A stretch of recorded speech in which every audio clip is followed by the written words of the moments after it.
নমস্কার দর্শক বন্ধুরা, ঝুমার রান্নাঘরে আপনাদের সবাইকে স্বাগত জানাই। শেয়ার করছি দইয়ের মালপোয়া, যেটা বানানো খুবই সহজ আর একদম নরম তুলতুলে, মুখে দিলেই মিলিয়ে যাবে। চলুন রেসিপিটা দেখে নেওয়া যাক। এর জন্য আমি একটা বোলের মধ্যে নিয়ে নিলাম 1.5 কাপ ময়দা আর 1 কাপ টক দই।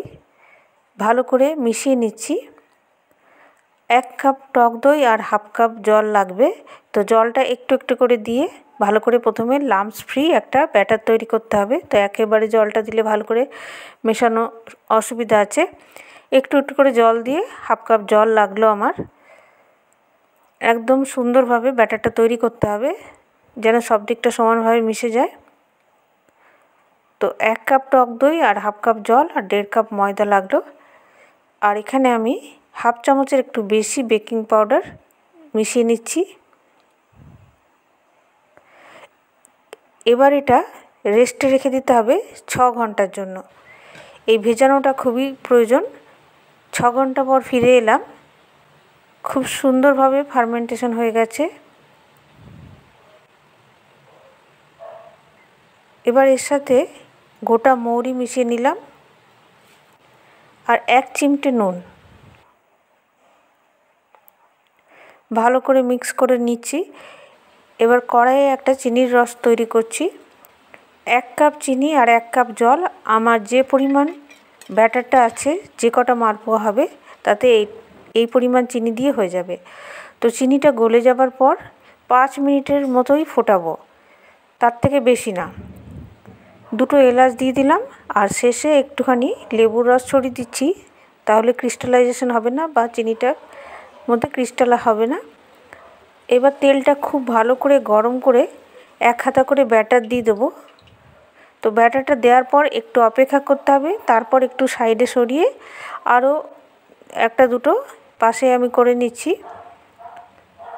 তো কোনো রকম খুন্তি দিয়ে প্রথমে নাড়বো না, একটুখানি ফুলতে দিতে সময় দিতে হবে। ফুলে যাবার পর উল্টে দেবো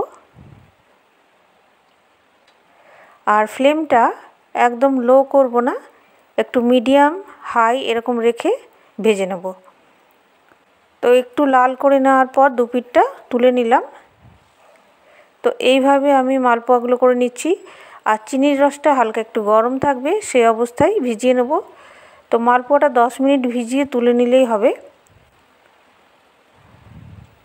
তো বন্ধুরা, রেসিপিটা যদি ভালো লেগে থাকে প্লিজ আমার চ্যানেল সাবস্ক্রাইব করবেন, পাশে থাকা বেল বাটনটা ক্লিক করবেন।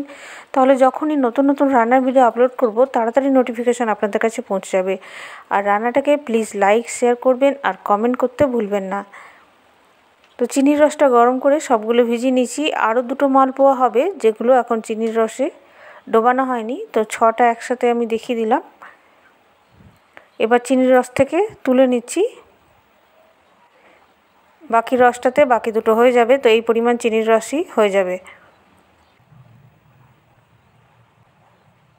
আর এটা মুখে দিলে একদম নরম তুলতুলে। আর একটা আমি দেখিয়ে দিচ্ছি এটা ছেড়ে ভেতরটা কতটা নরম তুলতুলে হয়েছে আর জালিদার হয়েছে, ভেতরটা কতটা ফাঁপালো। তো বন্ধুরা, আবার একটা অন্য নতুন ভিডিও নিয়ে আপনাদের সামনে হাজির হব। ভালো থাকবেন, সুস্থ থাকবেন। ধন্যবাদ।